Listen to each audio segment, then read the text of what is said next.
नमस्ते दोस्तों, आप सभी का स्वागत है home science classes with Mohini ma'am में। आज की जो क्लास है वो हमारी समर्पित होगी बीपीएससी जो एग्ज़ाम है आपका 22 को, उसके लिए। और ये जो मतलब प्रैक्टिस है, इसमें कुछ प्रश्न आपको बीपीएससी के भी मिल जाएंगे देखने के को, पीवाईक्यू बीपीएससी के, और कुछ प्रश्न जो हैं और अदर एग्ज़ाम्स में आए हैं वो होंगे। ठीक है, तो ये जो प्रश्न आपको बोर्ड पर दिख रहा है ये बीपीएससी का ही प्रश्न है। और सेशन को ज़रूर शेयर कर दीजिएगा और लाइक सब्सक्राइब ज़रूर कर दीजिएगा। पूरे 80 प्रश्न हैं इस वीडियो में, और आप लोग बस ज़्यादा एक्सप्लेनेशन नहीं करूँगी क्योंकि वीडियो बहुत लंबी हो जाएगी। आप लोगों को बस आंसर करने हैं और देखना है कि आपका कितना स्कोर 80 में से जा रहा है, क्योंकि एग्ज़ाम में भी शायद 80 ही क्वेश्चन आपके आते हैं, है ना। क्योंकि मैं तो यूपी से हूँ, मैंने बीपीएससी नहीं दिया है, लेकिन हाँ देखा है। ठीक है, 80 प्रश्न आते हैं, 40 तो जनरल होता है और 80 आपका सब्जेक्टिव होता है। तो देखिएगा कितना क्वेश्चन आपका सही जाता है। ठीक है, तो दालों का अंकुरण पोषण की दृष्टि से महत्वपूर्ण है क्योंकि ऑप्शन ए है ये विटामिन को बढ़ाता है, मतलब विटामिन डी को बढ़ाता है। बी है ये विटामिन के को बढ़ाता है। सी है ये विटामिन सी को बढ़ाता है। या डी है उपर्युक्त में से एक से अधिक। या फिर ई है उपर्युक्त में से कोई नहीं। तो जो दालों का अंकुरण होता है वो क्या बढ़ाता है? एक तो आपका बी बढ़ाता है, ठीक है, और दूसरा क्या बढ़ाता है? सी बढ़ाता है। तो यहाँ पर राइट आंसर क्या हो जाएगा? आपका सी ऑप्शन हो जाएगा, क्योंकि एक ही है, बी नहीं दिया है, सी ही दिया हुआ है। ठीक है, तो A option, sorry C option यहाँ बिल्कुल आपका सही हो जाएगा। ओके, बढ़ते हैं क्वेश्चन नंबर 2 की ओर। ज़ीरोफ्थाल्मिया किस विटामिन की कमी से होता है? ए है विटामिन बी है विटामिन ए, सी है विटामिन सी, और डी है उपर्युक्त में से एक से अधिक, और ई है उपर्युक्त में से कोई नहीं। तो यहाँ पर हमारा राइट आंसर क्या होगा? Vitamin A. अच्छा, ज़ीरोफ्थाल्मिया जो होता है इसमें होने क्या लगता है ये आपको पता होना चाहिए। जो कॉर्निया की झिल्ली होती है ना, वो सूख जाती है, इतना याद रखना है, वो सूख जाएगी। ठीक है, सूखना प्लस उसमें क्या होगी? सूजन आ जाएगी। ओके, और यहीं पर क्या होता है? केराटोजेनेसिस का प्रोसेस होने की वजह से क्या होता है?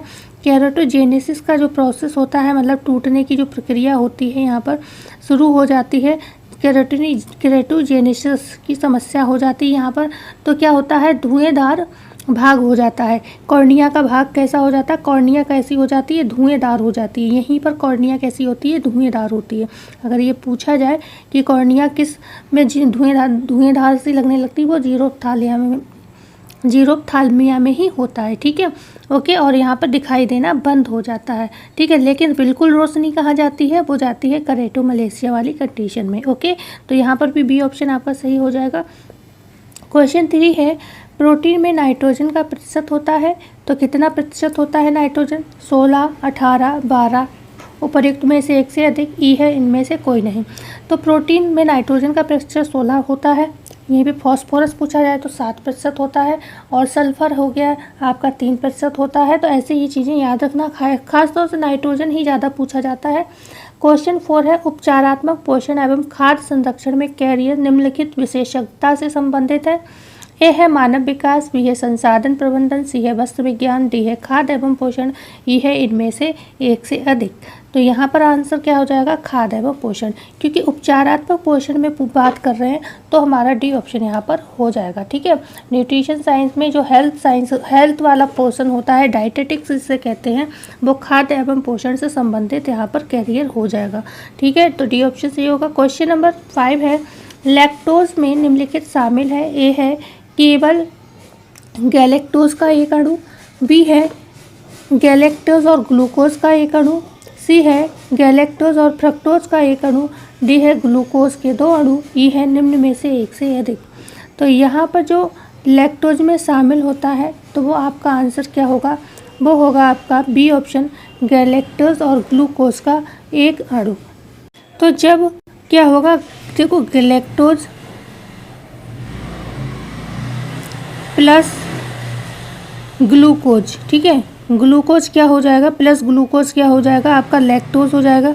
ओके, लैक्टोज हो जाएगा।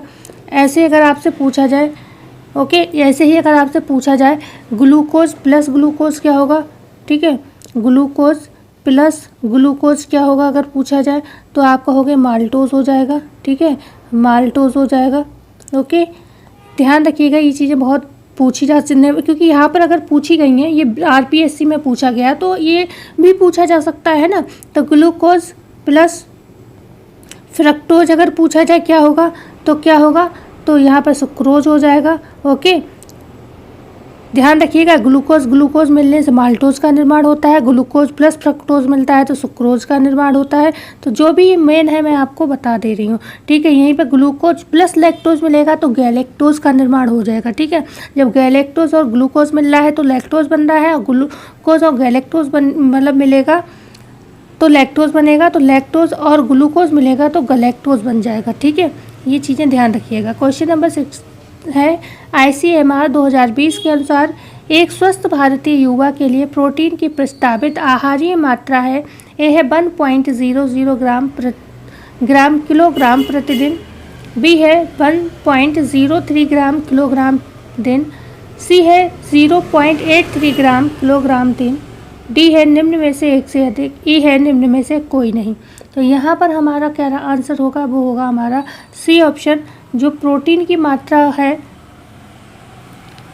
तो वो कितनी है, ICMR 2020 के अनुसार एक स्वस्थ भारतीय युवा के लिए प्रोटीन की प्रस्तावित आहारीय मात्रा कितनी है, 0.83 ग्राम किलोग्राम दिन, मतलब एक दिन में 1 किलोग्राम वजन पर 0.83 ग्राम जो है आपको प्रोटीन लेनी है।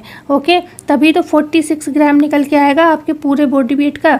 मान लो कोई व्यक्ति 65 का है तो उसे कितना लेना है, 46 ग्राम प्रोटीन लेना है, ठीक है ना। ओके, क्योंकि पहले था क्या 1 kg वेट पर 1 ग्राम प्रोटीन लेना होता था, लेकिन अब क्या कर दिया है 0.83 लेना है, जो नया RDA है उसके हिसाब से, ठीक है। तो यहाँ पर क्वेश्चन है 7, पूर्व विद्यालय बालकों में बीटॉट स्पॉट का कितना प्रतिशत प्रसार WHO के अनुसार जन स्वास्थ्य के महत्व का संकेत है। ए है greater than smaller than 0.5%, option B है स्मॉलर देन 0.05%, सी है स्मॉलर देन 1.05%, डी है एक से अधिक, ई है निम्न में से कोई नहीं।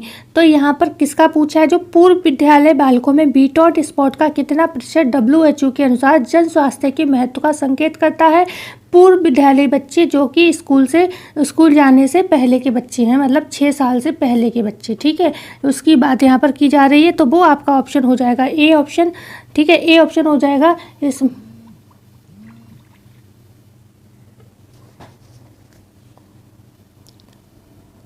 यहाँ पर आंसर हो जाएगा ए ऑप्शन स्मॉलर देन, ठीक है, स्मॉलर देन 0.5%, ए ऑप्शन आपका यहाँ पर जो है बिल्कुल सही हो जाएगा, ठीक है ना।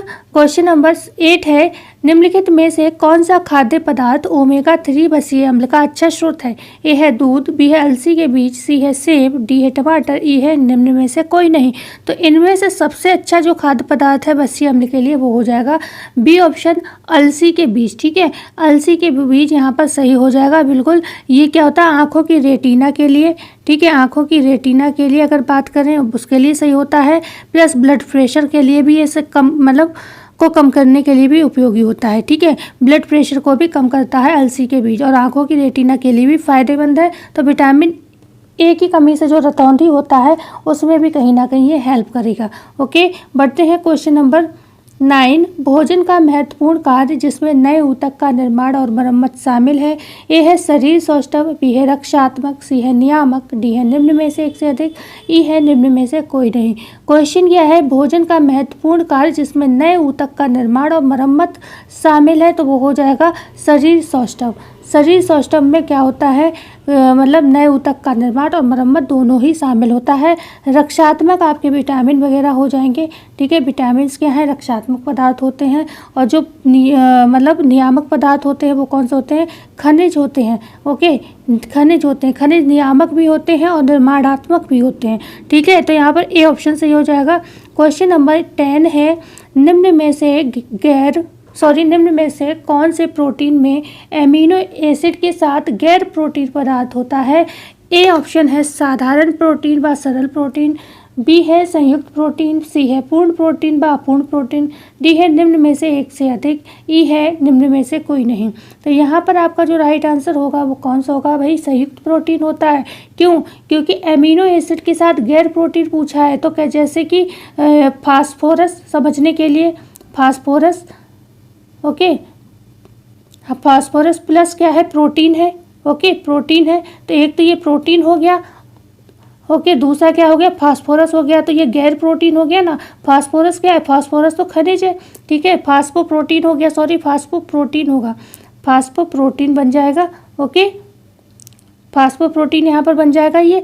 तो क्या है, फास्फोरस तो क्या हो गया आपका, एक खनिज हो गया, और प्रोटीन आपका प्रोटीन है, अमीनो एसिड है, तो गैर प्रोटीन पदार्थ क्या हो गया, फास्फोरस। तो और इन दोनों को मिलने से क्या बनता है, संयुक्त प्रोटीन बनता है। तो यहाँ पर हो जाएगा फास्फोप्रोटीन। तो आंसर क्या होगा, बी ऑप्शन, गैर प्रोटीन पदार्थ हो गया फास्फोरस, तो ये हो गया संयुक्त प्रोटीन आंसर, ठीक है, बी ऑप्शन सही हो जाएगा। ऐसे ही और भी होते हैं, मतलब मैंने समझाने के लिए कहा है, ठीक है, जैसे हीम हो गया, ग्लोबिन हो गया। तो हीम क्या हो गया, हीम तो आपका हो गया मिनरल हो गया, खनिज हो गया, ग्लोबिन क्या हो गया, प्रोटीन हो गया। तो ये भी आपका क्या हो जाएगा, ये भी आपका हो जाएगा संयुक्त प्रोटीन, ठीक है, ये भी आपका संयुक्त प्रोटीन हो जाएगा। तो इस तरीके से इसको समझ सकते हैं। अच्छा, ये क्वेश्चन रिपीट हो गया। ओके, क्वेश्चन नंबर 11 है, कैल्शियम और फास्फोरस के अवशोषण के लिए कौन सा विटामिन महत्वपूर्ण है। Vitamin C, vitamin D, vitamin A और विटामिन के और ई है, निम्न में से कोई नहीं, या निम्न में से एक से अधिक। तो भाई कैल्शियम के और फास्फोरस के अवशोषण के लिए विटामिन डी और मैग्नीशियम, ठीक है, मैग्नीशियम जो है बहुत महत्वपूर्ण होता है। ओके, मैग्नीशियम बहुत महत्वपूर्ण होता है। तो यहाँ पर बी ऑप्शन सही हो जाएगा। क्वेश्चन नंबर 12 है, नमक में मिलाए गए आयोडीन का स्तर डैश तक होता है। ए है 20 ppm से 50 ppm तक, बी है 15 ppm से 40 ppm तक, सी है 25 ppm से 65 ppm तक, या डी है निम्न में से एक से अधिक, या ई है निम्न में से कोई नहीं।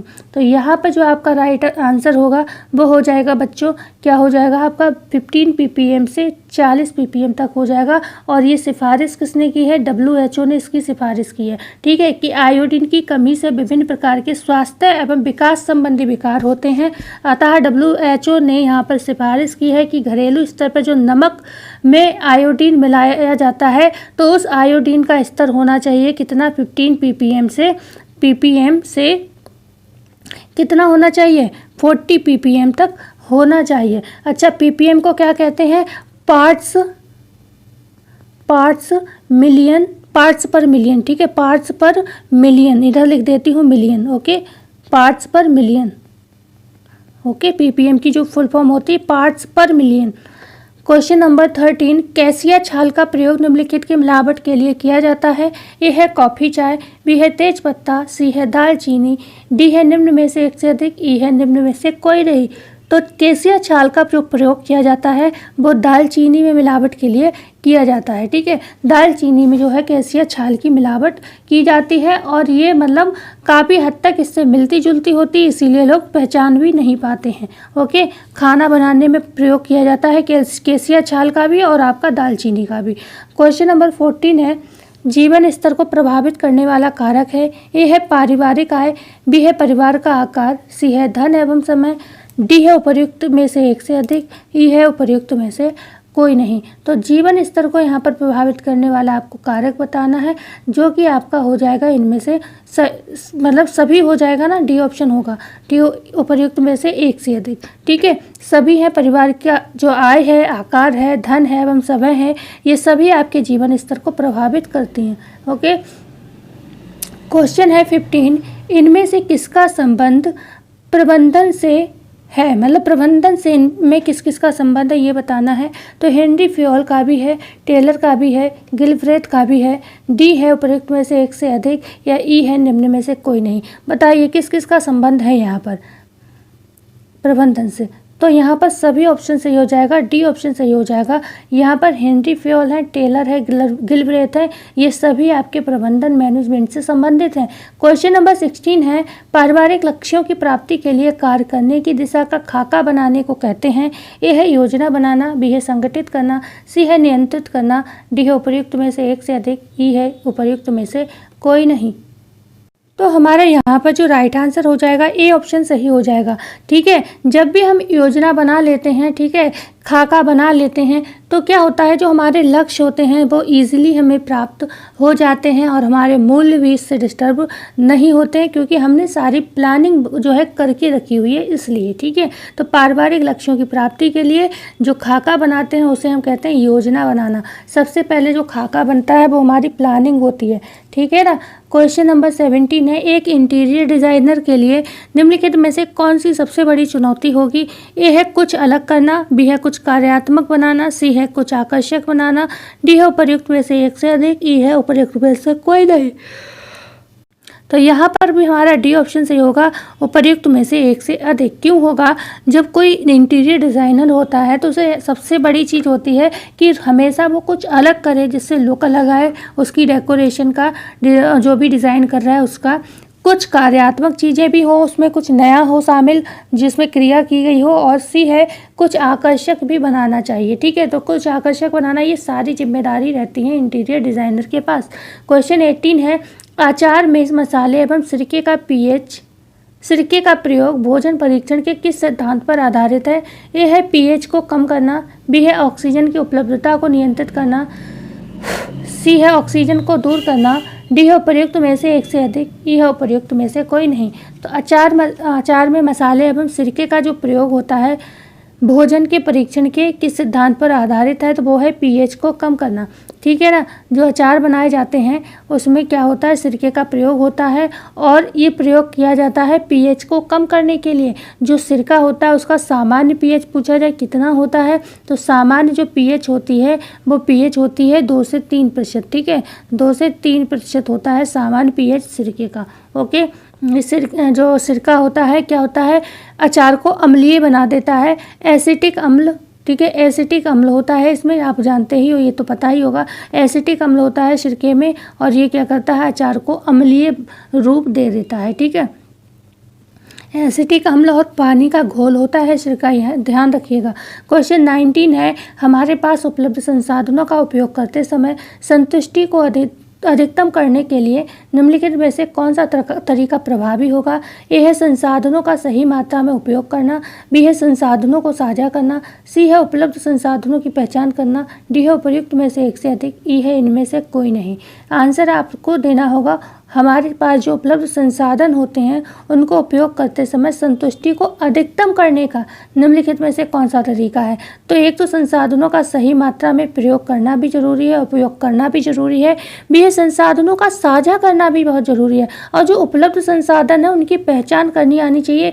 कई बार संसाधन होते हैं, हमारे पास रिसोर्सेस होते हैं, पर हम पहचान ही नहीं पाते हैं। ठीक है, साधन 3 प्रकार के होते हैं, ये भी ध्यान रखिएगा, मानवीय, अमानवीय, और एक और होता है। क्वेश्चन नंबर 20, RRA का मतलब है, ए है रैपिड रूरल एक्टिविटी, बी है रूरल रेफरल अपीयरेंस, सी है रैपिड रूरल अप्रेजर, डी है निम्न में से एक से अधिक, ई है निम्न में से कोई नहीं। तो हमारा यहाँ पर आंसर हो जाएगा C option, rapid rural appraisal जो होता है RRA का फुल फॉर्म हो जाता है। ठीक है,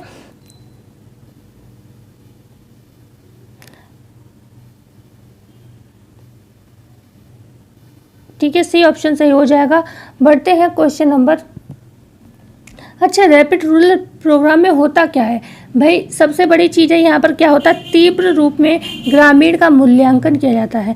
तीव्र ग्रामीण मूल्यांकन, ओके, तीव्र ग्रामीण मूल्यांकन होता है। क्या होता है भाई, वहाँ की समस्याओं को जानना, पहचानना और उस पर कार्य करना। ठीक है ना, यही होता है तीव्र ग्रामीण मूल्यांकन को ही हम कहते हैं, क्या कहते हैं, RRA रैपिड रूरल अप्रेजल कहलाते हैं। यहाँ पर क्या होता है, प्रारंभिक जो विकास होता है उसका कृषि प्रणाली अनुसंधान और इसके मतलब इससे संबंधित चीज़ों का थोड़ा जो तकनीकी वगैरह होती है इन पर अनुसंधान किया जाता है, और उसके महत्व को ग्रामीणों को मतलब समझाया जाता है, या उन तक उनके महत्व को पहुंचाया जाता है। जो तकनीक विकसित की जाती है, जो टेक्नोलॉजी कृषि से संबंधित जो विकसित की जाती है, तो उसको ग्रामीणों तक पहुंचाने का काम किया जाता है। ठीक है, क्वेश्चन नंबर 21 है, जब प्रेशर कुकर में खाना पक रहा हो तो बच्चों को नहलाना खत्म कर सकते हैं। ठीक है, यह उदाहरण किस क्लास ऑफ चेंज में आता है? तो यहाँ पर जो ऑप्शन है क्लास 2 में आता है, बी है क्लास 3 में आता है, सी है क्लास 4 में आता है, डी है निम्न में से एक से अधिक, ई है निम्न में से कोई नहीं। तो यहाँ पर जो मुंडेल का क्लास ऑफ चेंज है इसकी बात की जा रही है। मुंडेल ने कितने 5 क्लास ऑफ चेंज दिए हैं, जिसको ग्रॉस एवं कैंडल ने कितना कर दिया था, 3 कर दिया था। कितना कर दिया था, 3 कर दिया था। लेकिन अगर मुंडेल के हिसाब से अगर बात करते हैं तो जो क्लास ऑफ चेंज मतलब ऑप्शन माना गया है, आंसर जो माना गया है वो यहाँ पर 3 वाला माना गया है। मतलब क्लास 3 में ऐसा कर सकते हो 2 काम एक साथ कि खाना बन रहा है और आप बच्चों को नहला सकते हो, ठीक है ना। लेकिन पता नहीं क्यों मुझे जो मैंने थ्योरी को पढ़ा है तो मुझे ये लग रहा है ये चीज़ क्लास 2 में आएगी, लेकिन आयोग ने आंसर क्लास 3 को माना है, ठीक है। तो जब 3 को माना है तो हम उसी पर जाएंगे। क्वेश्चन नंबर 22 है, निम्नलिखित में से कौन सा संप्रेषण में बाह्य बाधा का एक उदाहरण है। एक है भौतिक विचालक, बी है भाषा, सी है अवबोध, डी है पृष्ठभूमि। तो जो भी संप्रेषण में बाह्य बाधा की बात हो रही है, बाह्य बाधा मतलब जो बाहरी बाधा होता है, ठीक है, तो वो हो जाता है भौतिक विचालक, ठीक है। भौतिक विचालक यहाँ पर हो जाते हैं। बहुत सारी बाधाएं होती हैं जो बाह्य बाधा के अंतर्गत आती हैं। एक तो शोर हो जाता है, ये बाहरी बाधा है। दूसरा खराब संचार जो टेक्नोलॉजी हो जाती है, खराब संचार उपकरण हो सकते हैं, ये सब बाहरी बाधा के अंतर्गत आएंगे, ओके, बाहरी बाधा में आएंगे, ठीक है। तो यहाँ पर ये ऑप्शन सही था। क्वेश्चन नंबर हो जाएगा 23, प्रशिक्षण प्रतिमान में समस्या किसके द्वारा प्रस्तुत की जाती है। ए है शिक्षक द्वारा, बी है विद्यार्थी द्वारा, सी है शिक्षक एवं विद्यार्थी दोनों के द्वारा, डी है निम्न में से एक से अधिक, ई है निम्न में से कोई नहीं। तो जो भी प्रशिक्षण प्रतिमान होते हैं उसमें जो समस्या होती है वो किसके, शिक्षक द्वारा प्रस्तुत की जाती है। तो ए ऑप्शन सही होगा। क्वेश्चन नंबर 24 है, नैतिक सिद्धांत या विश्वास जो एक व्यक्ति के जीवन के कुछ पहलुओं के बारे में रखता है, ठीक है। यहाँ पर क्वेश्चन थोड़ा पढ़ने में अजीब सा लग रहा है। नैतिक सिद्धांत या विश्वास जो एक व्यक्ति के जीवन के आएगा, एक तो यहाँ पर के आएगा, के जीवन के कुछ पहलुओं के बारे में रखता है। क्या मूल्य रखता है, लक्ष्य रखता है, मानक रखता है, निम्न में से एक से अधिक, ई है निम्न में से कोई नहीं। तो यहाँ पर ए ऑप्शन सही होगा, ठीक है। कोई भी नैतिक सिद्धांत की बात, जहाँ नैतिकता आती है ना वहाँ पर वैल्यू पहले आ जाते हैं, ठीक है। जहाँ नैतिकता होगी वहाँ वैल्यू पहले आ जाएंगे। हमेशा वैल्यू तो वैसे भी आपके उस पर टॉप पर ही रहते हैं, ठीक है, टॉप पर ही रहते हैं, ओके। वैल्यू हमेशा टॉप पर आपके रहते हैं, फिर लक्ष्य आता है, ओके, और यहाँ पर स्तर आ जाता है आपका, ठीक, ध्यान रखिएगा। तो मूल्य जो है सबसे पहले नैतिकता की ओर जाते हैं, तो ए ऑप्शन सही होगा। क्वेश्चन नंबर 25 है, कंपनी के लाभ के साथ तथा एक व्यक्ति के पास शेयरों की संख्या पर डैश प्राप्त होता है। ए है वेतन, बी है लाभांश, सी है ब्याज, डी है निम्न में से एक से अधिक, ई है निम्न में से कोई नहीं। तो जब कंपनी के लाभ के साथ एक व्यक्ति के पास जब शेयर्स आते हैं तो उनकी जो संख्या होती है वो लाभांश कहलाती है आपकी, ठीक है। ब्याज जो होता है हम लोन वगैरह लेते हैं या उधार चीज़ देते हैं तो उस पर दिया जाता है। और वेतन जो होती है हमारी शारीरिक कमाई होती है, ठीक है, शारीरिक कमाई होती है वेतन, ओके। तो ध्यान रखिएगा। क्वेश्चन नंबर 26 है, धन और वास्तविक आय परिवार की आय में किस रूप में शामिल है। ए है धन आय माइनस वास्तविक आय, ठीक है, बी है धन आय प्लस वास्तविक आय, सी है धन आय मतलब इनटू धन आय, सी है वास्तविक आय मतलब गुणा धन आय, और डी है निम्न में से एक से अधिक, ई है निम्न में से कोई नहीं। तो यहाँ पर जो हमारा राइट आंसर होगा वो होगा धन आय, ठीक है, प्लस वास्तविक आय। तो बी ऑप्शन यहाँ पर आपका बिल्कुल सही हो जाएगा। देखो यहाँ पर जो आपकी धन आय है, ठीक है, धन आय है वो कैसी, अप्रत्यक्ष आय का उदाहरण है, ध्यान रखिएगा। अप्रत्यक्ष आय है यहाँ पर ये धन, ओके, अप्रत्यक्ष आय है ये धन, और जो वास्तविक आय है वो आपकी प्रत्यक्ष आय का प्रकार है, ठीक है, प्रत्यक्ष आय है, ठीक है, प्रत्यक्ष आय है ये, ठीक है। तो बढ़ते हैं आगे। क्वेश्चन नंबर 27, एलिन नामक यौगिक पाया जाता है। ए है लहसुन में, बी है हल्दी में, सी है दालचीनी में, डी है उपयुक्त में से एक से अधिक, ई है उपयुक्त में से कोई नहीं। तो जो एलिन नामक एंजाइम होता है वो लहसुन में पाया जाता है। ए ऑप्शन आपका सही हो जाएगा। लहसुन में जो सफ़ेद रंग होता है किस पिगमेंट के कारण होता है, तो वो फ्लेवेनोइड्स के कारण होता है, फ्लेवेनोइड्स के कारण होता है, ओके, नोइड्स के कारण होता है। बढ़ते हैं आगे। क्वेश्चन नंबर 28, किस दिन को भारत में राष्ट्रीय उपभोक्ता दिवस के रूप में मनाया जाता है? ए है 24 दिसंबर, बी है 25 दिसंबर, सी है 10 दिसंबर, डी है उपयुक्त में से एक से अधिक, ई है उपयुक्त में से कोई नहीं।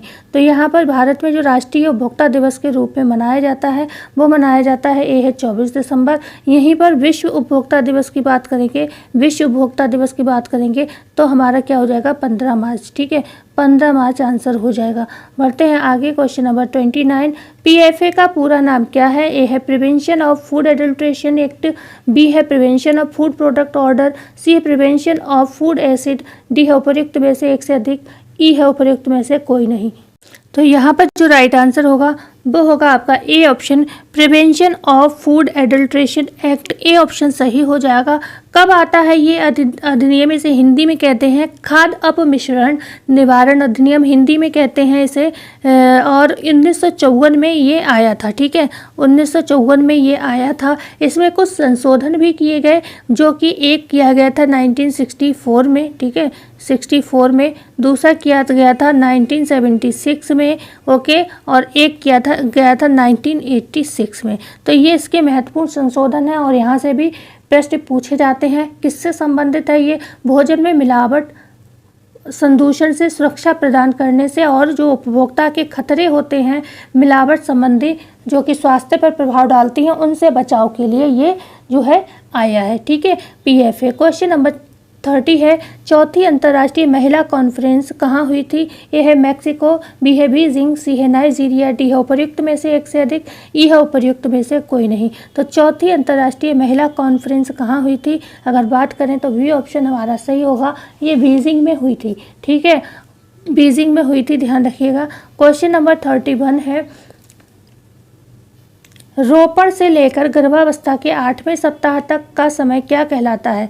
उल्ब कहलाता है, भ्रूण कहलाता है, युग्मनज कहलाता है, उपर्युक्त में से एक से अधिक, ई है उपर्युक्त में से कोई नहीं। ठीक है, तो कौन क्या कहलाएगा? देखो यहाँ पर जो आपका 0 से 2 होता है, 0 से 2 होता है वो तो बीज की अवस्था होती है, बीजावस्था कहलाती है। और 2 सप्ताह से, ठीक है, 2 सप्ताह से जो होती है 2 माह की शुरुआत, मतलब 2 सप्ताह से 2 माह की शुरुआत तक। ठीक है, 2 माह की शुरुआत तक जो अवस्था होती है वही होती है आपकी क्या, भ्रूण अवस्था। और इसी के विषय में पूछा जा रहा है, क्या कह रहा है, गर्भावस्था से लेकर 8वें सप्ताह तक। तो 8वें सप्ताह तक क्या हो जाएगा, लगभग 2 माह लग जाएगा, आप ऐड करके देख लो। ठीक है, तो यहाँ पर बी हो जाएगा भ्रूण अवस्था। इसके बाद 30वें माह की शुरुआत से लेकर जन्म तक, जन्म से पूर्व तक की अवस्था गर्भावस्था कहलाती है। ठीक है ना, तो बी ऑप्शन आपका यहाँ पर बिल्कुल सही हो जाएगा। ठीक है, बढ़ते हैं आगे।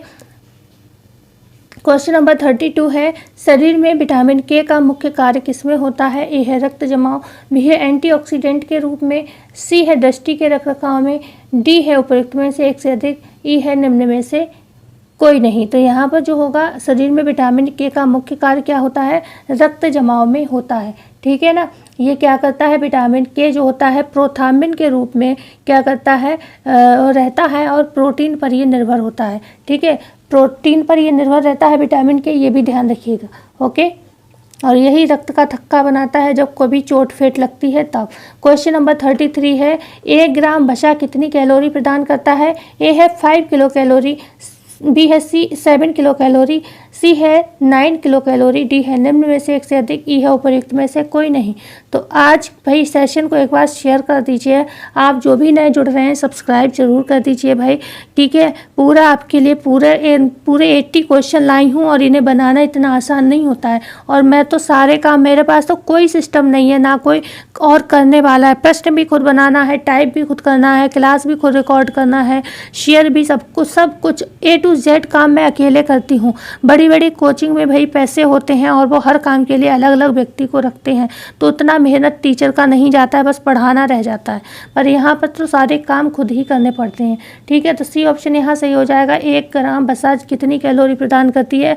9 कैलोरी। और इस समय फिजिकल कंडीशन भी आप लोगों को मैं बता चुकी हूँ वीडियो में, सही नहीं चल रही है, अभी भी मेरा ट्रीटमेंट चल रहा है और गला आप देख रहे हो घरघरास आ रहा है मेरा। क्वेश्चन नंबर 34 है, निम्नलिखित में से कौन सा मानव संसाधन का प्रकार है? ए है ज्ञान, बी है बुद्धि, सी है दृष्टिकोण, डी है उपर्युक्त में से एक से अधिक, ई है उपर्युक्त में से कोई नहीं। तो यहाँ पर हमारा डी ऑप्शन सही हो जाएगा, उपर्युक्त में से एक से अधिक। ये क्या है, मानव संसाधन के प्रकार हैं, ज्ञान है, बुद्धि है, दृष्टिकोण है, ये सभी आपके हो जाएंगे। ठीक है। क्वेश्चन नंबर 35 है, इनमें से कौन सा मनोवैज्ञानिक संज्ञानात्मक मनोविज्ञान से संबंधित है? ए है जीन पियाजे, बी है कोहलर, सी है चॉम्स्की, डी है उपर्युक्त में से एक से अधिक, ई है निम्न में से कोई नहीं। तो यहाँ ऑप्शन हो जाएगा ए ऑप्शन, जीन पियाजे ही आपके संज्ञानात्मक, जहाँ पर बुद्धि मस्तिष्क का काम होता है, जीन पियाजे संबंधित हैं। कोहलर किससे संबंधित हैं? ये गेस्टाल्टवादी हैं। ठीक है, गेस्टाल्टवादी हैं। ओके, और ये कौन है? चॉम्स्की, ये भाषा विकास से संबंधित है। ठीक है, भाषा विकास से संबंधित है। क्वेश्चन नंबर 36 है, 1920 में पश्चिमी भारत में मॉन्टेसरी स्कूल किसने शुरू किया था? ए है एनी बेसेंट, बी है गिजुभाई बधेका, सी है महात्मा गांधी, डी है रुक्मणी देवी, ई है निम्न में से एक से अधिक। तो यहाँ हमारा राइट आंसर हो जाएगा बी ऑप्शन, गिजुभाई बधेका के समय में 1920 में पश्चिमी भारत में मॉन्टेसरी स्कूल शुरू किए गए थे। क्वेश्चन नंबर 37 है, वह पालन पोषण की शैली जो माता पिता द्वारा संचालित होती है और सख्त नियम और विनियम निर्धारित करती है, उसे कहते हैं अनुज्ञात्मकता, अधिकारिता, सी है सत्तावादी, डी है निम्न में से एक से अधिक, ई है निम्न में से कोई नहीं। तो ये हो जाएगी सत्तावादी। जब कोई भी माता पिता बहुत ज़्यादा क्या करते हैं, सख्त नियम बनाते हैं अपने बच्चों के लिए और उसी पर बच्चों को चलने के लिए प्रेरित करते रहते हैं, तो उसे कहते हैं सत्तावादी। ठीक है, सी ऑप्शन सही हो जाएगा। क्वेश्चन नंबर 38 है, बाल अध्ययन आंदोलन का जनक किसे कहा जाता है? ए है जीन पियाजे, बी है बंडूरा, सी है स्टैनले हॉलको, डी है एक से अधिक, ई है निम्न में से कोई नहीं। आप लोगों ने शायद मेरी पढ़ाई हुई क्लासेस नहीं देखी होंगी, नहीं तो आरपीएससी में ये प्रश्न आपका गलत नहीं जाता। ये मैं पढ़ा चुकी हूँ आपको। ठीक है, और भी चीज़ें पढ़ा चुकी हूँ, लेकिन ये चाइल्ड डेवलपमेंट का है थोड़ा, और चाइल्ड डेवलपमेंट में बहुत चीज़ें तो आती हैं रिपीटेड फॉर्म में, लेकिन कुछ नया आ जाए और वो किसी ने पढ़ाया हो तो ये प्रश्न ज़्यादा पूछा नहीं जाता है, और ये मैंने पढ़ाया था आपको। ठीक है, तो ये सी ऑप्शन सही होगा। स्टैनले हॉल को क्या कहा जाता है? मतलब बाल अध्ययन आंदोलन का जनक कहा जाता है। ठीक है, बढ़ते हैं आगे। क्वेश्चन नंबर 39 है, विकास है, ए है सतत प्रक्रिया, बी है एकीकृत प्रक्रिया, सी है विशिष्ट से सामान्य की ओर, डी है निम्न में से एक से अधिक, ई है निम्न में से कोई नहीं। तो विकास क्या है आपका? ए ऑप्शन सही होगा। विकास एक सतत प्रक्रिया है और सार्वभौमिक प्रक्रिया है, हमेशा चलता है, सदैव चलता है। ओके, विकास रुकता नहीं है कभी भी। ठीक है, कभी स्लो हो जाता है, कभी तेज होता है, और विशिष्ट से सामान्य की ओर नहीं होता है, सामान्य से विशिष्ट की ओर होता है। पहले सामान्य डेवलपमेंट होता है, फिर विशिष्ट होता है। क्वेश्चन नंबर 14 है, रॉबिन्स फॉक्स ने नातेदारी के बनावट के डैश सिद्धांत बताए हैं, कितने बताए हैं ये बताना है। तो यहाँ पर होगा ऑप्शन है 2, बी है 3, सी है 4, डी है 5। तो यहाँ पर होगा सी ऑप्शन सही होगा।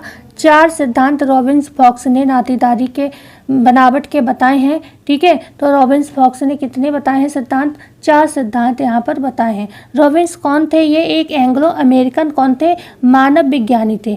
ठीक है, मानव विज्ञानी थे, ध्यान रखिएगा। ये कौन थे? मानव विज्ञानी थे। ओके, और इन्होंने अनाचार निवारण, एक है अनाचार निवारण पर बात की थी, मतलब रिसर्च की थी, अनाचार निवारण।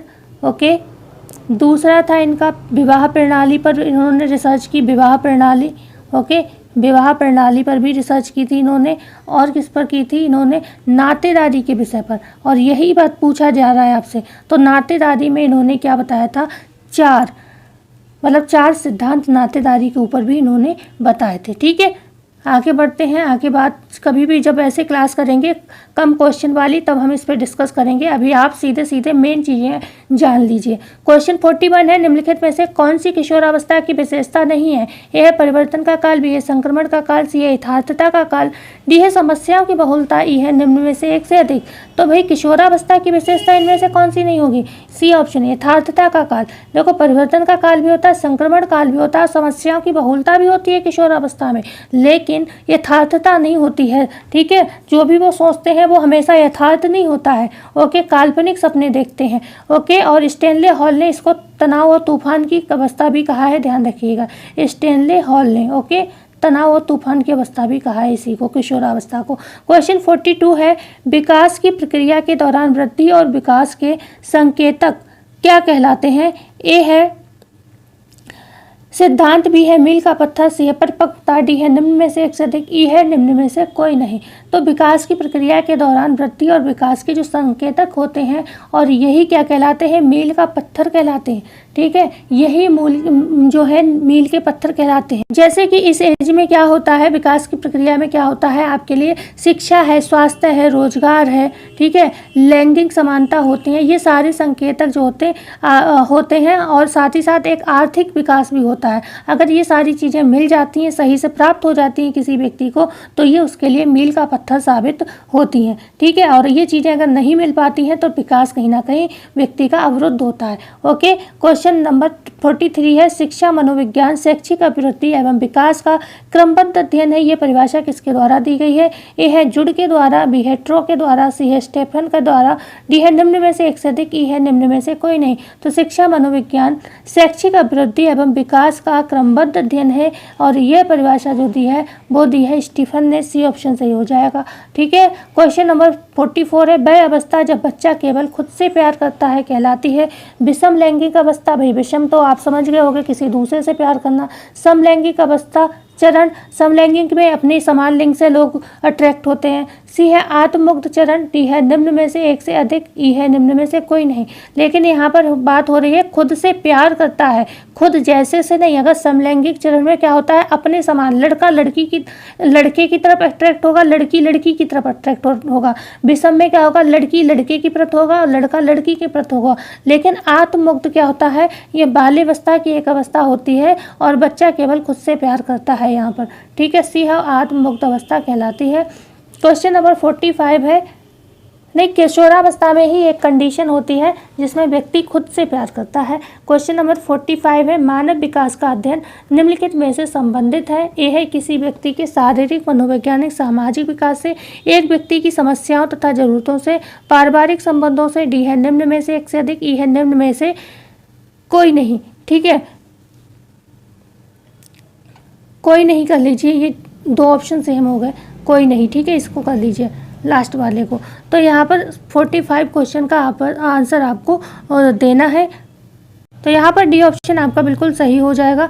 डी ऑप्शन आपका बिल्कुल सही हो जाएगा। निम्न में से एक से अधिक यहाँ पर नहीं है, ध्यान रखिएगा सी डी ई वाले में, तो डी ऑप्शन सही हो जाएगा। ये सारी चीज़ें क्या होती हैं, मानव विकास के अध्ययन के लिए ज़रूरी होती हैं। एक बार आप लोग पढ़ लीजिएगा रोक के, वीडियो बहुत लंबी हो जाएगी। ये 80 प्रश्न है, इसलिए मैं थोड़ा जल्दी कर रही हूँ।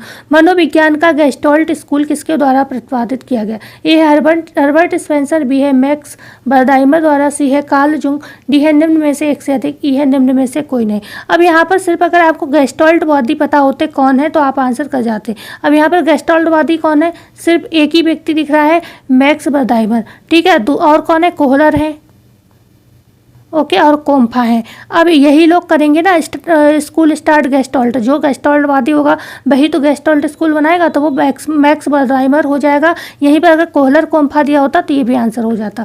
ठीक है, तो बी ऑप्शन सही है। क्वेश्चन नंबर 47, किशोरावस्था की विशेषताएं निम्न है। यह संवेगात्मक उथल पुथल की अवस्था है।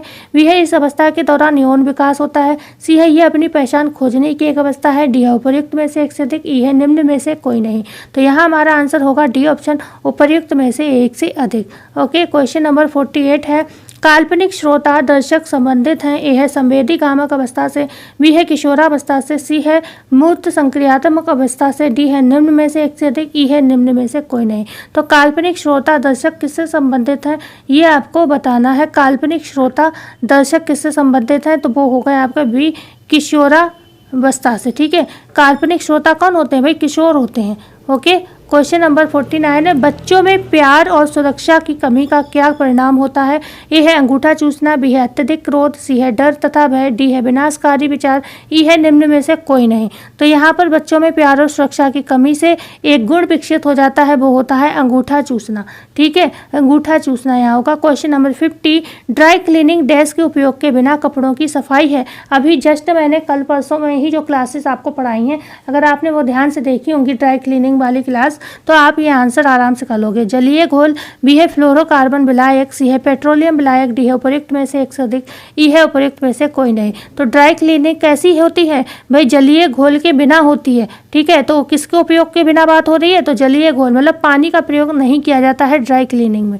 ओके, क्वेश्चन नंबर 51 है, बच्चों के लिए कपड़े चुनते समय सबसे महत्वपूर्ण आवश्यकता कौन सी है? ए है सुरक्षा, बी है आराम, सी है स्वयं सहायता, डी है उपयुक्त में से एक से अधिक, ई है उपयुक्त में से कोई नहीं। तो बच्चों के लिए कपड़े चुनते समय जो सबसे महत्वपूर्ण आवश्यकता होगी वो होगा, सबसे पहले हम उसकी आराम देखते हैं कि उसे कंफर्टेबल रहे, ठीक है। उसके बाद हम और चीज़ें, अगर आराम होगा तो उसे सुरक्षित भी होगा, और वो स्वयं सहायता तो बहुत बात की बात है।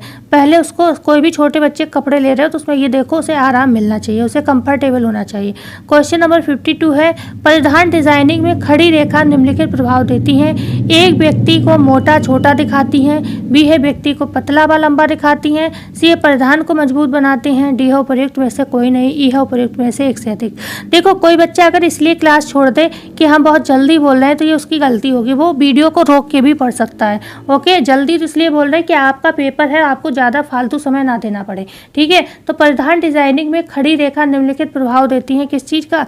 खड़ी रेखा से व्यक्ति पतला दिखता है और लंबा दिखता है, इसीलिए। और अगर तिरछी रेखा है, खड़ी रेखाएं ये होती हैं, और ऐसे ही अगर तिरछी रेखा है तो कौन सा? ए ऑप्शन सही हो जाएगा, व्यक्ति को मोटा एवं छोटा दिखाती। तो कोई लंबा व्यक्ति है तो वो तिरछी डिजाइन के कपड़े पहने, और जो गंठा व्यक्ति है उसे लंबे डिजाइन के कपड़े पहनने चाहिए जिससे वो लंबा दिखे और पतला दिखे।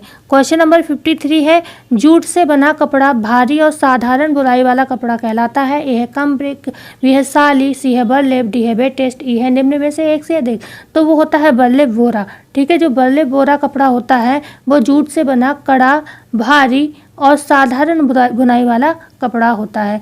को जूट कहाँ से मिलता है? वनस्पति से मिलता है, ये तो पता ही होगा। क्वेश्चन नंबर 54 है, हाइड्रोक्लोरिक अम्ल अथवा सल्फ्यूरिक अम्ल द्वारा ऊनी रेशों को साफ करना कहलाता है। सीजिंग, कैंडलिंग, कैलेंडरिंग, कार्बोनाइजिंग, या डी है निम्न में से एक से अधिक। तो यहाँ पर हो जाएगा, जब भी हम H2SO4 मतलब HNO3 और H2SO4 का प्रयोग करते हैं, ठीक है, हाइड्रोक्लोरिक अम्ल और सल्फ्यूरिक अम्ल का प्रयोग करते हैं, तो क्या होता है? अच्छा, हाइड्रोक्लोरिक अम्ल दिया है, ठीक है, तो इनका प्रयोग करते हैं तो कार्बोनाइजिंग कहलाता है, ठीक है। सल्फ्यूरिक अम्ल H2SO4 कहलाता है, और यहाँ पर जो हाइड्रोक्लोरिक अम्ल है इसका प्रयोग करते हैं तो उसको हम कार्बोनाइजिंग कहते हैं। और कहाँ किया जाता है? ऊनी रेशों को साफ करने में ये काम किया जाता है। ओके, कैलेंडरिंग आपको पता है, जो बड़े लेबर पे प्रेस करते हैं उसको कहते हैं। क्वेश्चन नंबर 55 है, रिब बुनाई निम्नलिखित का रूपांतरण है। ए है ट्विल बुनाई का, बी है सैटिन बुनाई का, सी है शादी बुनाई का, डी है निम्न में से एक से अधिक, ई है निम्न में से कोई नहीं। तो यहाँ पर हो जाएगा सी ऑप्शन, सादी बुनाई का होता है। जो रिब बुनाई है वो सादी बुनाई का ही रूपांतरण है। कैसी होती है ये बुनाई? जो रिब बुनाई होती कैसी होती है? धागों को क्या करते हैं इस बुनाई में? ऊपर नीचे बारी बारी से डाल के निकालते हैं। ऊपर डाला फिर नीचे डाला, फिर मतलब बारी बारी से क्रम से होता है काम ऊपर नीचे डालने का इसमें, ठीक है। और ये बुनाई मजबूत मानी जाती है, ठीक है, सादी होती है, बिल्कुल सिंपल। क्वेश्चन नंबर 56 है, महिलाओं की सामने से खुली शर्ट की बटन की पट्टी को किस प्रकार सिला जाता है? ए है दाएं से ऊपर, बी है बाएं से ऊपर दायां, सी है कॉर्नर के ऊपर बायां, डी है निम्न में से एक से अधिक, ई है निम्न में से कोई नहीं।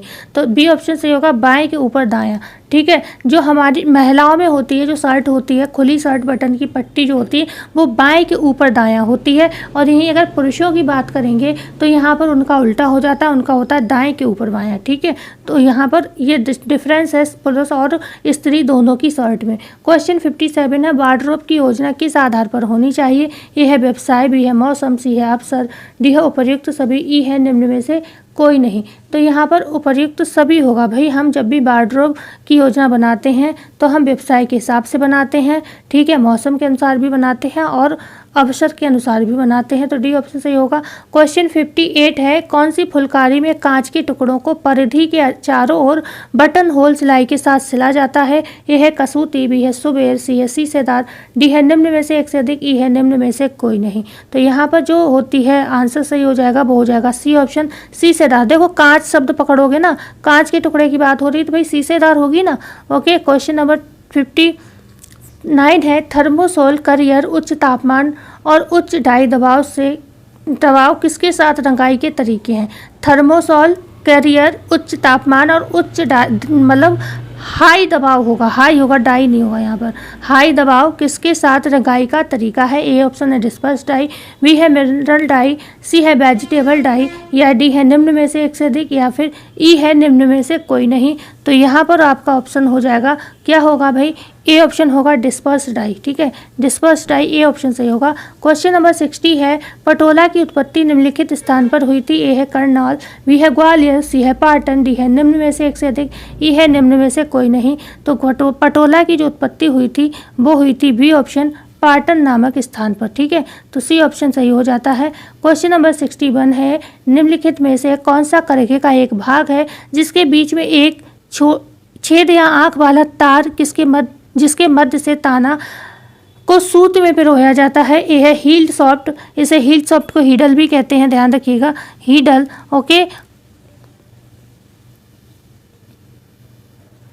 हॉर्नेस, सटल रीड, निम्न में से एक से अधिक, ई है निम्न में से कोई नहीं। तो आपका यही हील्ड सॉफ्ट होता है, यहीं से पिरोया जाता है, ध्यान रखिएगा। ओके, ए ऑप्शन सही हो जाएगा, हील्ड सॉफ्ट। ओके, कहाँ होता है? करेखे का एक भाग होता है जिसके बीच में एक छेद या आँख की तरह होता है डिज़ाइन।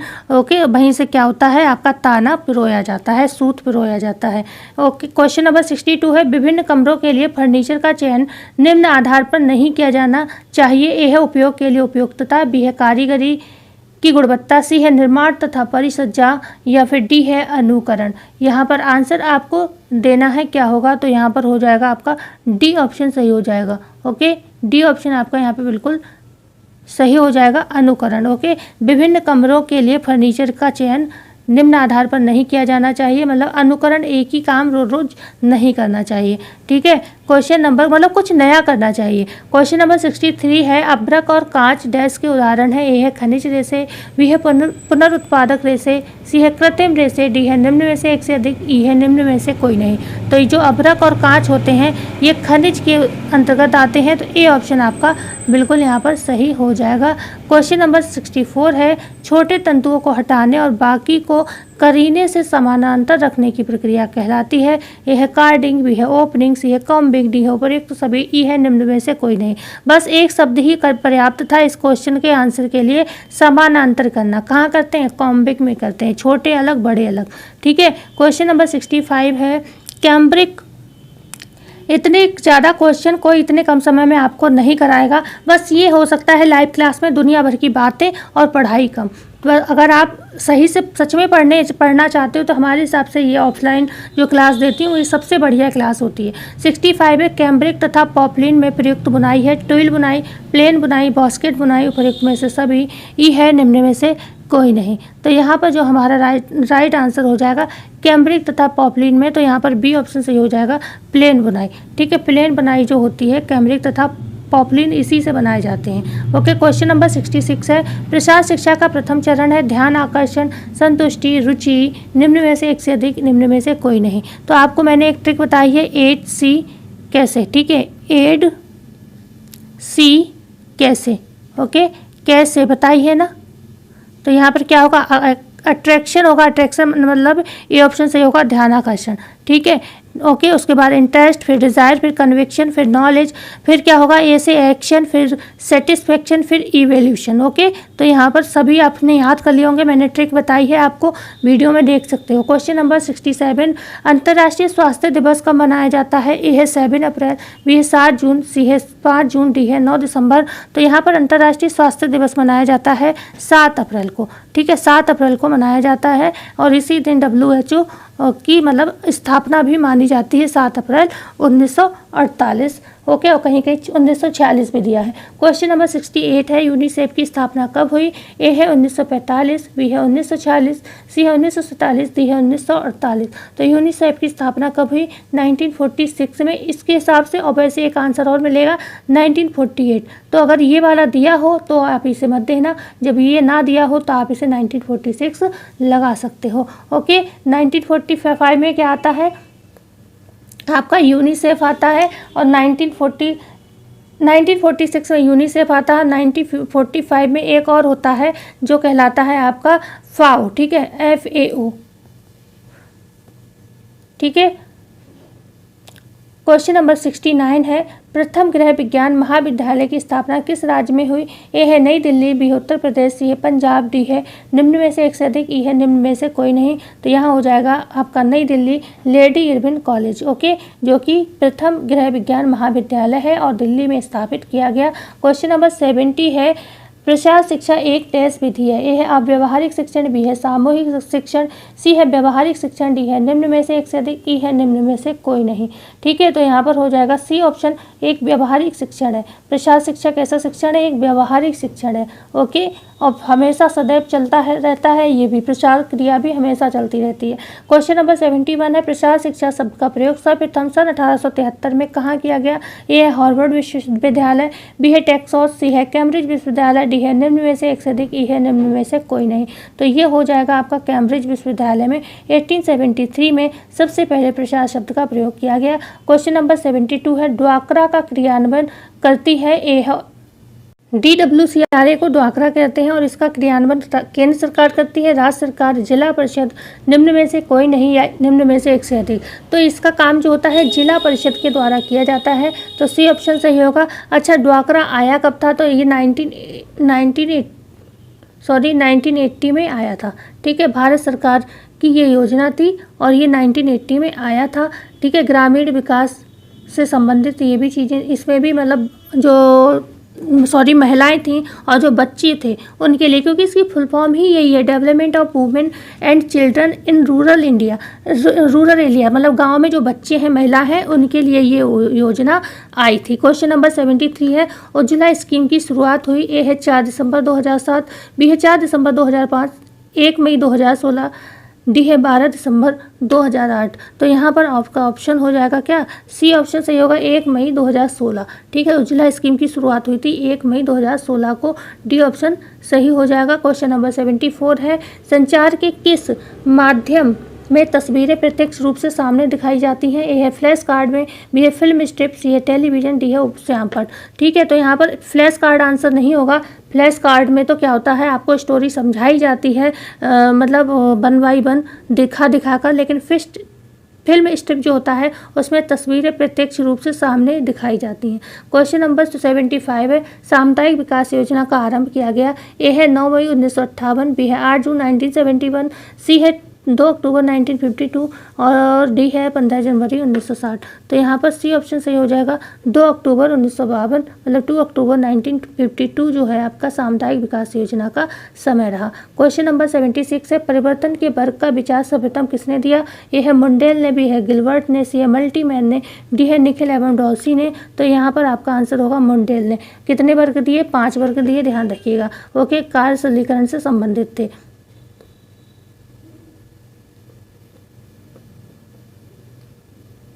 क्वेश्चन 77 है, प्रसार कार्यकर्ता का कार्यक्षेत्र होता है असीमित, बहुआयामी, निर्धारित, द्विआयामी या निम्न में से एक से अधिक। तो इसका क्या होता है भाई? बहुआयामी होता है। ठीक है, जो प्रसार कार्यकर्ता होता है इसका जो कार्य होता है वो कैसा होता है? बहुआयामी होता है, बी ऑप्शन सही हो जाएगा। क्वेश्चन है 78, विश्व स्वास्थ्य संगठन की स्थापना कब हुई? 1940 में, 1945 में, 1942 में, 1954 में। विश्व स्वास्थ्य संगठन मतलब WHO की स्थापना, अच्छा 2 बार ये प्रश्न आ गया ना, 1945, ओके। अब ये देखिए 1945 भी दिया है, एक जगह 1946 दिया है, एक जगह 1948 दिया है। अब आप क्या कर सकते हो, एक ही बुक में आपको 10 जगह 10 तरीके का आंसर मिल रहा है। क्वेश्चन नंबर 79 है, प्रसार शिक्षा का उद्देश्य है? ए है दृष्टिकोण में परिवर्तन, ओके, दृष्टिकोण में परिवर्तन, बी है ज्ञान में परिवर्तन, सी है कार्यक्षमता में परिवर्तन। तो यहाँ पर आपका ऑप्शन हो जाएगा डी, जो प्रसार का शिक्षा होता है वो हमारे दृष्टिकोण में भी परिवर्तन लाता है, ज्ञान में परिवर्तन लाता है, कार्य दक्षता में भी परिवर्तन लाता है। क्वेश्चन नंबर 80 और आज की क्लास का लास्ट प्रश्न होगा, विधवा विवाह से संबंधित है शारदा एक्ट आपको बताना है, क्या विधवा विवाह से संबंधित है? बी है सती प्रथा से संबंधित है, सी है बाल विवाह से संबंधित है, डी है निम्न में से एक से अधिक, ई है निम्न में से कोई नहीं। तो जो शारदा एक्ट है वो आपका किससे संबंधित है ये बताना है, तो ये बाल विवाह से संबंधित है। ठीक है, सी ऑप्शन सही होगा, बाल विवाह से संबंधित है शारदा एक्ट। जो बाल विवाह निरोध अधिनियम आया था वो कब आया था? 1929 में आया था। कब आया था? 1929 में आया था और इसी को शारदा अधिनियम के नाम से जाना जाता है। ठीक है, और ये पारित कब हुआ? ठीक है, पारित कब हुआ? पारित भी ये मतलब आया भी 1929 में ही था, लेकिन ये स्टार्टिंग में आया था, लेकिन इसको पास कराने में सितंबर 1929 में इसको पास कराया गया। ठीक है, 1929 सितंबर में इसको पास कराया गया था। और इसमें जो लड़के के लिए शादी की जो आयु थी वो कितनी थी? लड़के के लिए आयु पूछी जाए कितनी थी? लड़के की आयु शादी के लिए क्या थी? तो वो थी आपकी 18 साल। और लड़की की आयु अगर पूछा जाए तो कितनी थी? इसमें 14 साल थी। ठीक है, 14 साल थी। ओके, इसका मतलब आप मान सकते हो इससे पहले भी लड़कियों की शादी के लिए बहुत ज़्यादा इससे पहले इससे भी कम समय में शादी हो जाती थी, तभी तो इसमें 14 साल दी गई लड़की का आयु, कि बच्ची होती थी तभी शादी हो जाती थी। ठीक है, तो ये बहुत खराब समय था, इसीलिए बाल विवाह अधिनियम आया। हालांकि इसके बाद और भी परिवर्तन हुए, जिसमें 18 साल लड़की की एज और 21 साल लड़के की हो गई। ठीक है, अब बात करते हैं यहाँ पर खत्म। क्लास कैसी लगी बताना ना भूलिएगा। अच्छी लगी हो तो लाइक शेयर एंड सब्सक्राइब जरूर करिएगा। मिलते हैं ऐसी वीडियो में, जब तक के लिए धन्यवाद।